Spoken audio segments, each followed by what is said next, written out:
You don't have to be loud to be powerful, and strong doesn't have to mean exhausted. Have you ever had the realization that the way people depend on you now didn't happen by accident? That somewhere along the way, you didn't just become supportive, you became responsible for everything. Women after 40 need to hear this because this is one of the deepest shifts you'll ever make. This is Authentically Her After 40, where we stop surviving and start living regulated. Let's get into it. You did everything for your children. You proofed the house, you cut the grapes, and you checked the homework. You made their lives as smooth and easy as possible because you believed that's what a good mother does. Your goal was to protect them from harm, from pain, from unhappiness, and from failure. And your intentions were completely pure, coming from a place of deep, unconditional love. But what if I told you that in your fierce effort to protect them, you might have accidentally taken something vital away? What if that good mothering, the kind that removes every obstacle, is the very thing that has backfired, leaving your kids unprepared for the unavoidable friction of real life? Now, this isn't about blame. It's about understanding a pattern. So many of us fall into a pattern of overfunctioning that comes from a good place, but has consequences we never intended. We're going to talk about why it happens, the specific ways it can hold our kids back, and most importantly, what we can do starting today to shift our approach and raise truly capable, confident, and resilient adults.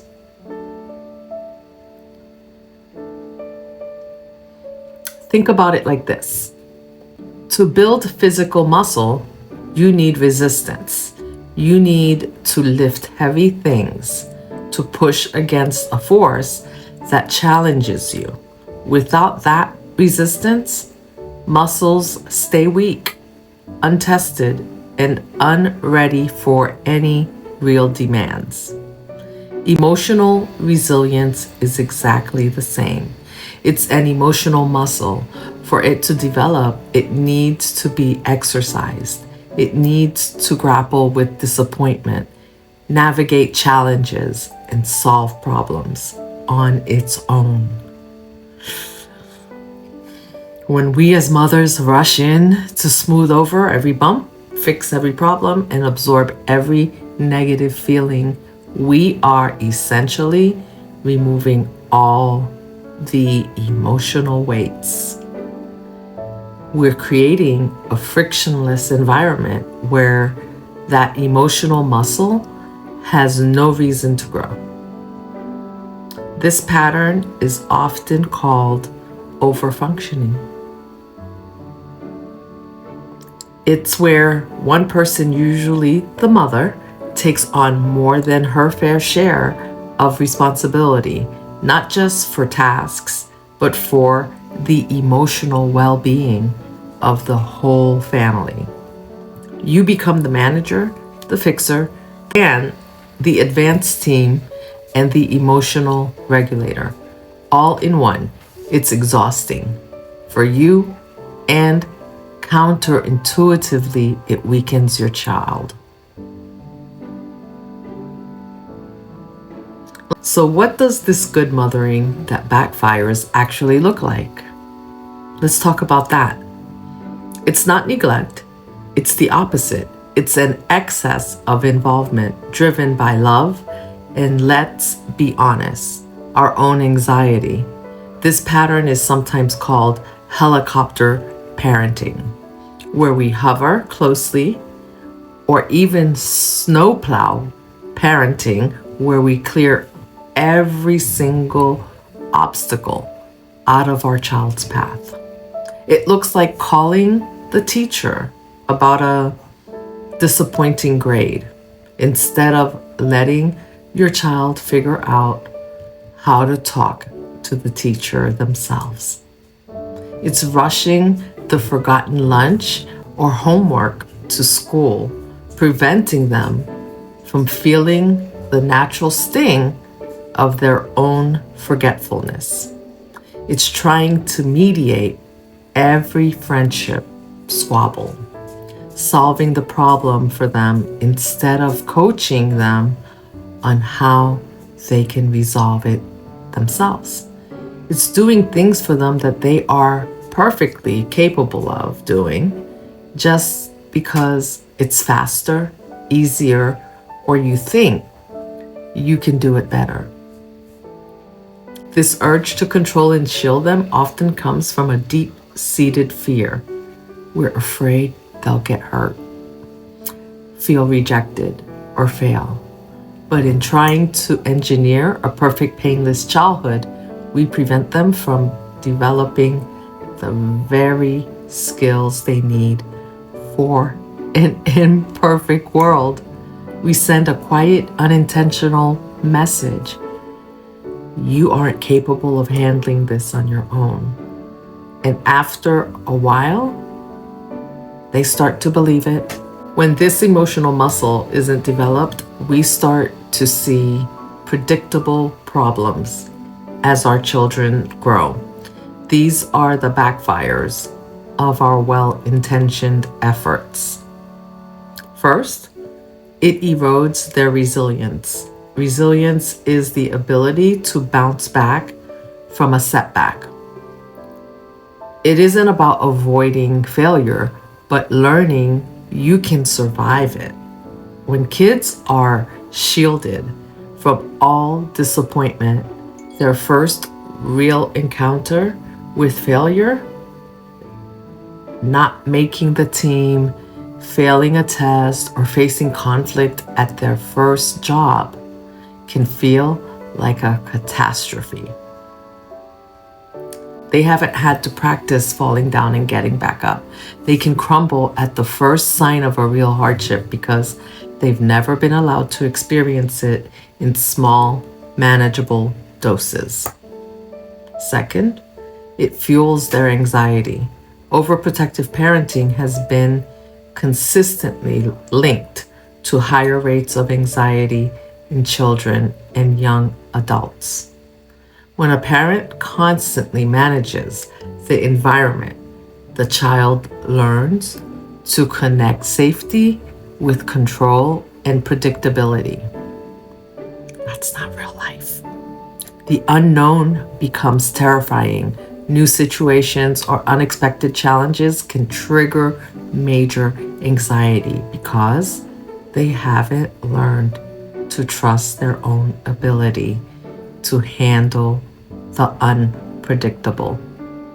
Your fear accidentally becomes their fear. And third, it leaves them with the underdeveloped problem-solving skills. If you're always the designated problem solver, your child never gets the chance to be. If you're always providing the answers, they stop trying to find them for themselves.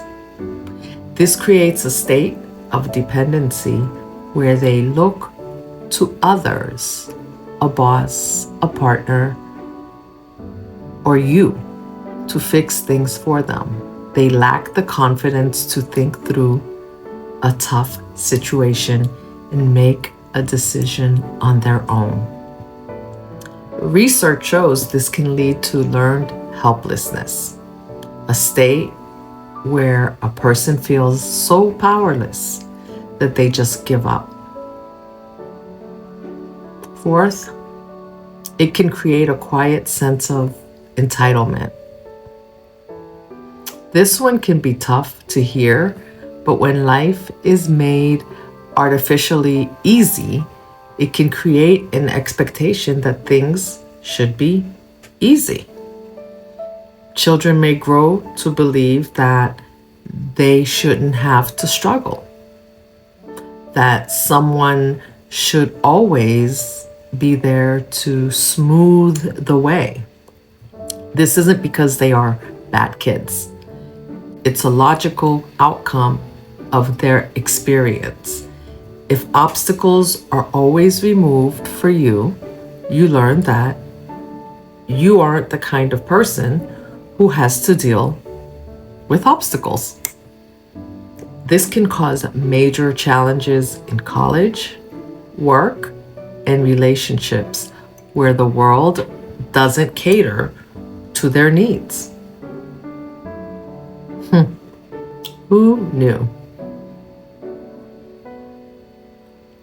Well, the truth is, it is what it is, right? Realizing this might feel disheartening, but the great news is it's never too late to change the dynamic. Your role can shift from being the fixer to being the coach. This isn't about abandoning your child. It's about empowering them.